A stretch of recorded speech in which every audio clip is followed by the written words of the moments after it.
फिर से आप सबों का स्वागत है। आज इस वीडियो को पूरे अंत तक देखना मत भूलिएगा, क्योंकि इस वीडियो को अंत तक देखने के बाद आप नेटवर्क मार्केटिंग से और अधिक मोहब्बत करने लगेंगे। और अगर आपने किसी भी गेस्ट को, किसी भी प्रोस्पेक्ट को यह बात समझा दी, तो फिर वो नेटवर्क मार्केटिंग से नफरत नहीं कर पाएगा, क्योंकि ये बात ही कुछ ऐसी है। अगर सीधे शब्दों में बात की जाए कि नेटवर्क मार्केटिंग आखिरकार क्या है, तो बड़ी ही आसान तरीके से कहा जा सकता है कि नेटवर्क मार्केटिंग एक फॉर्म ऑफ डिस्ट्रीब्यूशन है। जी हां, यानी कि डिस्ट्रीब्यूशन का एक तरीका है जिसके जरिए आप अपनी उत्पाद और सेवाओं को लोगों तक पहुंचाते हैं। जैसा कि आप जानते हैं कि नेटवर्क मार्केटिंग में आप अपनी उत्पाद और सेवाओं को डायरेक्ट कस्टमर्स तक पहुंचाते हैं, डायरेक्ट लोगों तक पहुंचाते हैं, और बीच में कोई बिचौलिया नहीं होता, कोई एडवर्टीजमेंट नहीं होता, कोई और भी इंसान नहीं होता। आप सीधे कस्टमर से जुड़ते हैं, आप सीधे लोगों से जुड़ते हैं। ट्रेडिशनल मार्केटिंग में सेल्स रिप्रेजेंटेटिव को सिर्फ उतना ही पैसा मिलता है जितना वो सेल कर पाए। वो जितने भी सेल्स खुद से कर पाता है, उन सेल्स पे उसे मुनाफा मिलता है, उसे फायदा मिलता है।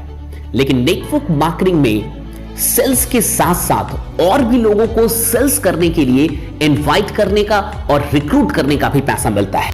1945 में कैलिफोर्निया विटमिन्स ने न्यूट्रलाइट विटमिन्स को डायरेक्ट सेल्स के द्वारा बेचने की शुरुआत की थी। जी हां, सबसे पहले 1945 में कैलिफोर्निया विटमिन्स ने न्यूट्रलाइट विटमिन्स को डायरेक्ट सेल्स के द्वारा बेचने की शुरुआत की थी, और तब कुछ वो हुआ था जो इतिहास में उससे पहले कभी नहीं हुआ था। सेल्स रिप्रेजेंटेटिव्स को यह अधिकार मिला कि आप भी और सेल्स रिप्रेजेंटेटिव्स को रिक्रूट कर सकते हैं, और उनके द्वारा जितने भी सेल्स किए जाएंगे उन सब पे मुनाफा उठा सकते हैं, उन सब पे आपको भी फायदा हो सकता है। इससे पहले ऐसा कभी नहीं हुआ था, क्योंकि तब तक किसी भी इंसान को रिक्रूट करने का अधिकार सिर्फ और सिर्फ कंपनियों के पास था, सिर्फ और सिर्फ कंपनियों के मालिकों के पास था। पहली बार कंपनी से यह अधिकार निकाल के आम लोगों में बांट दिया गया, यानी कि बाकी के सेल्स रिप्रेजेंटेटिव्स को यह अधिकार दे दिया गया कि आप भी लोगों को रिक्रूट कर सकते हैं, और उनके द्वारा जितना भी काम होता है, जितने भी सेल्स होते हैं, उन पे आप भी मुनाफा उठा सकते हैं। इतिहास में यह पहली बार था जब हर एक इंसान अपने आप में एक कंपनी बन गया था। आप खुद सोचिए कि कंपनी का मतलब क्या होता है। कंपनी का मतलब होता है कि आप रिक्रूट कर सकते हैं। अगर आप किसी भी कंपनी के मालिक हैं, तो आप लोगों को रिक्रूट करने का अधिकार रखते हैं, और आप जितने भी लोगों को रिक्रूट करेंगे उन सब के काम का फायदा आपको होता है।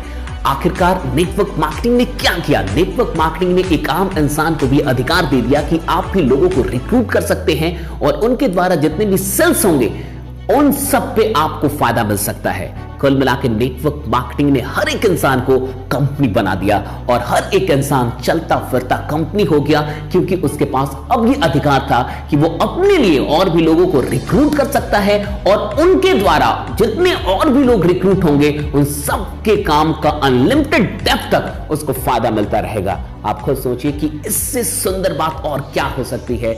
नेटवर्क मार्केटिंग ने वाकई 20वीं सदी में एक तहलका मचा दिया, और 20वीं सदी का सबसे बड़ा आर्थिक आविष्कार मैं नेटवर्क मार्केटिंग को ही कहता हूं। इससे बड़ा कोई फाइनेंशियल, इससे बड़ा कोई इकोनॉमिक इन्वेंशन हुआ ही नहीं 20वीं सदी में। यह सबसे बड़ा इकोनॉमिक इन्वेंशन था जिसने वाकई आर्थिक दुनिया में एक बहुत बड़ी क्रांति लाई। आज भी नेटवर्क मार्केटिंग से जितने भी लोग जुड़ रहे हैं उन्हें यह बात समझना चाहिए। आप और भी लोगों को यह बात समझाइए कि बाकी जगहों पे ट्रेडिशनल मार्केटिंग में आप सिर्फ और सिर्फ एक एम्प्लॉय होते हैं, लेकिन नेटवर्क मार्केटिंग के अंदर आप सिर्फ और सिर्फ एम्प्लॉय नहीं होते, बल्कि आप खुद ही कंपनी होते हैं। आप जहां से शुरू होते हैं वहां से एक कंपनी शुरू हो जाती है। आज की वीडियो में सिर्फ इतना ही। अगर ये वीडियो आपको अच्छी लगे तो लाइक करना मत भूलिएगा, सब्सक्राइब करना इस चैनल को मत भूलिएगा, और भी लोगों के साथ शेयर कीजिए। मिलते हैं जल्द ही अगली वीडियो में। तब तक अपना ख्याल रखिए, लगे रहिए, जमे रहिए। जीत आपकी सुनिश्चित है।